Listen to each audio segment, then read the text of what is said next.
வணக்கம். ஆன்மீக அன்பு நெஞ்சங்களுக்கு சங்கர சுப்பிரமணியத்தின் அன்பார்ந்த வணக்கங்கள். இப்போ நம்ம பார்க்க போகிறது மாசி மாதம் பற்றிய ஒரு சிறிய குறிப்பும், பின்னர் அந்த மாசி மாதத்தில் 12 ராசிக்காரர்களுக்கும் எப்படி இருக்குது அப்படின்றத பொறுத்து தான் இப்போ நம்ம பார்க்க போகிறோம்.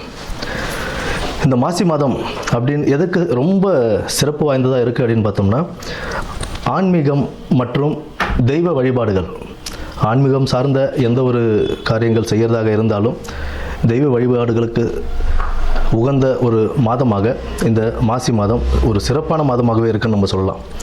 இதில் முக்கியமாக என்ன அப்படின்னு பார்த்தோம்னா, விஷ்ணுபதி புண்ணிய காலம்னு சொல்லுவோம். விஷ்ணுபதி புண்ணிய காலம் அப்படின்றது மாசி 1ஆம் தேதி, அதாவது 13ஆம்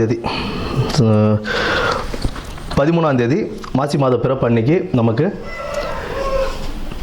பின்னிரவு, அதாவது விடியற்காலை அந்த 1:30 மணின்னு சொல்லுவோம் இல்லைங்களா, 1:30 மணிலேருந்து காலை 10:30 மணிக்குள்ளே விஷ்ணு பகவானை நம்ம வழிபடுறதுனால அந்த நேரத்தில் நம்ம வழிபடும் போது நம்மளுடைய 7 ஜென்ம பாவங்களும் தீரும் அப்படின்றது ஒரு நம்பிக்கையாகவே இருக்குது நமக்கு. மேற்படி செல்வ வளமும் எல்லாமே நமக்கு கிடைக்கும் அப்படின்ற ஒரு இதுவும் உண்டு. விஷ்ணு பகவானை துளசி மாலை அணிவித்து நம்ம வழிபட்டுக்கிட்டு வந்தோம். பெருமாள் விஷ்ணு துளசி மாலை அணிவித்து அந்த விடியற்காலை 1:30 மணியிலிருந்து 10:30 மணிக்குள், காலைல 10:30 மணிக்குள்ளே நம்ம வணங்கிட்டு வரும்போது நமக்கு உண்டான செல்வ வளமும் கிடைக்கும் அப்படின்றது சொல்கிறாங்க. குடும்பத்தில் ஒரு மகிழ்ச்சியும் நிலவும், இருக்கிற பிரச்சனைகள்லாம் படிப்படியாக குறைய ஆரம்பிக்கும். அதாவது இத்தனை வருடத்தில் நீங்கள் ஏகாதசி விரதம் இருந்திருப்பீங்க அப்படின்னா, அந்நிய தினத்துக்கு விஷ்ணுபதி புண்ணியகாலம் அப்படின்ற அந்த தினத்தில் நம்ம விஷ்ணுவை வழிபடும் போது எத்தனை ஏகாதசி, பல ஏகாதசிகள் விரதம் இருந்ததுடைய பலன் நமக்கு கிடைக்கும் அப்படின்றதும் சொல்கிறாங்க. அடுத்தது பார்த்தோம்னா, இந்த மாசி மாதத்திலேயே சிவராத்திரி, மகா சிவராத்திரின்னு சொல்லுவோம். மாசி மாதத்தில் வரக்கூடிய சிவராத்திரியை, அந்த சிவராத்திரி சிவபெருமானுக்கு உகந்த ஒரு தினமாக நம்ம அதை கொண்டாடிக்கிட்டு இருக்கோம், மகா சிவராத்திரியை. அடுத்து மாசி மகம், அம்பிகை ஜனிச்ச நாளாக அந்த மாசி மகத்தை நம்ம வணங்கிக்கிட்டு வரோம். அம்பிகைக்கு ரொம்ப உகந்த நாள் அந்த நாளில் தான் நமக்கு இந்த நீராட்டெல்லாம் செய்வாங்க. கடலில் போய் குளிச்சுட்டு வர்றது, இந்த மாதத்தில் அதெல்லாம் செய்யும்போது கடலில் குளிக்கிறது, ஆன்மீக ஸ்தலங்களுக்கு போயிட்டு வர்றது, இதெல்லாம் ஒரு பெரிய புண்ணியத்தையே தரக்கூடிய ஒரு மாதமாக இந்த மாசி மாதம் அவ்வளோ சிறப்பு வாய்ந்த மாதமாகவே இருக்குது.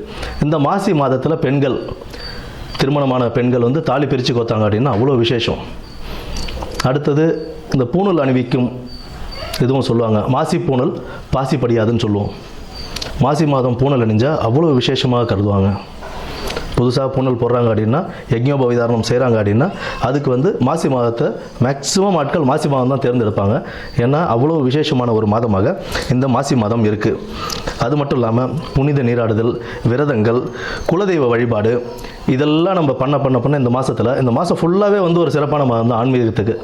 ஆன்மீகத்துக்கும் தெய்வ வழிபாடுக்கும் ரொம்ப ஒரு சிறப்பான ஒரு மாதமாகவே இந்த மாதம் அமையும்.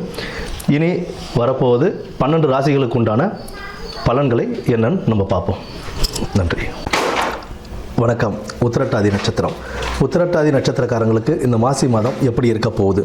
ஆன்மீக நாட்டம் அதிகரிக்குங்க. கோயில்களுக்கெல்லாம் போகணும் அப்படின்ற ஒரு எண்ணம் உங்களுக்கு தோன்றும். வெளியூர் வெளிநாடு பயணங்கள் செல்வதற்கான வாய்ப்புகள், வேலை வாய்ப்பு தேடி வெளியூர் வெளிநாடு செல்லக்கூடிய ஒரு வாய்ப்புகளும் ஏற்படும். விசா ப்ராசஸிங் இதெல்லாத்தையும் ஒழுங்காக பார்த்துக்கங்க. டாக்குமெண்ட்ஸ்லாம் பர்ஃபெக்டாக இருக்கா, கம்பெனி நல்ல கம்பெனி ரிஜிஸ்டர்டு கம்பெனியாக, எப்படி என்ன எதுன்னு பார்த்துக்கிட்டு அதுக்கப்புறம் நீங்கள் டிசைட் பண்ணி போங்க. நேர்மையான முறையில் வேலைகளை தேடுங்க. காசு கொடுத்து வேலை வாங்குறது, அரசாங்க உத்தியோகமாக இருந்தாலும் சரி, இல்லை தனியார் உத்தியோகமாக இருந்தாலும் சரி, காசு கொடுத்து வேலை வாங்குறது அப்படின்றது உங்களை ஏமாற்றுவதற்குரியான ஒரு வேலையாகவும் அமையலாம். அதனால் கொஞ்சம் ஜாகிரதையாக இருந்து அதை கவனமாக சிந்தித்து செயல்படுறது ரொம்ப முக்கியம். எந்த ஒரு விஷயம் எடுத்தாலும் 1க்கு 2 தடவை ஆராய்ந்து செய்கிறது உங்களுக்கு நன்மை அளிக்கக்கூடிய ஒரு விஷயமாக இருக்கும். வீடு வாங்குவதற்கான ஒரு வாய்ப்புகள் ஏற்படக்கூடிய ஒரு காலகட்டமாகவும் இந்த காலகட்டம் இருக்குது. அதாவது விரைய செலவுகள் செய்யணும். அதை சுப விரைய செலவாக செஞ்சீங்க அப்படின்னா அது உங்களுக்கு லைஃபுக்கு ஒரு முன்னேற்றத்தை கொடுக்கக்கூடிய ஒரு காலகட்டமாகவும் இருக்குது. மேலதிகாரிகளிடம் சக ஊழியர்களும் அனுசரித்து செல்ல வேண்டிய கட்டாயத்தில் நீங்கள் பெருக்கீங்க. இன்னொன்று, வேலை பளு கூடும். வேலை பளு கூடினாலும் அவங்ககிட்ட அனுசரித்து போனீங்க அப்படின்னா அவங்க உங்களுக்கு ஏதாவது ஒரு ஹெல்ப் பண்ணி அந்த வேலையை முடிக்கிறதுக்கான இதை ஏற்படுத்தி கொடுப்பாங்க. வேலைகளை முடித்து நல்ல பாராட்டும் பெறக்கூடிய ஒரு நல்ல வாய்ப்புகளும் உண்டு. அதனால் உங்களுடைய கடின உழைப்பும் சக ஊழியர்களுடன் இருந்த மனக்கசப்புகள்லாம் தீர்த்து ஒரு பரஸ்பரத்தோடு இருந்தீங்க அப்படின்னா அவங்களுடைய ஹெல்ப்பால் உங்கள் வேலையும் நல்லா முடிஞ்சு நல்லா பாராட்டியும் பெறக்கூடிய ஒரு நல்ல நிலைக்கு கொண்டு வருவீங்க. உங்களுடைய வாழ்க்கை முன்னேற்ற பாதைக்கு போக உங்களுடைய நிதி நிலை சீராகவே இருக்குங்க. நிதிநிலை சீராக இருக்கும். தேவையற்ற செலவுகள், வீண் செலவுகளை தவிர்த்து உங்களுடைய நிதிநிலையை கட்டுப்பாட்டில் வச்சுக்கிட்டீங்க அப்படின்னா உங்கள் வாழ்க்கை முன்னேற்ற பாதைக்கு அது ஒரு நல்ல ஊந்துதலாகவும் வழிகாட்டுதலாகவும் இருக்கும். முருகர் வழிபாடு உங்களுக்கு இந்த மாசி மாதத்தில் ஒரு நல்ல பேரும் புகழும் வாங்கி கொடுக்க முருகர் வழிபாடு மிக சிறந்த வழிபாடாக இருக்கும். நன்றி, வணக்கம்.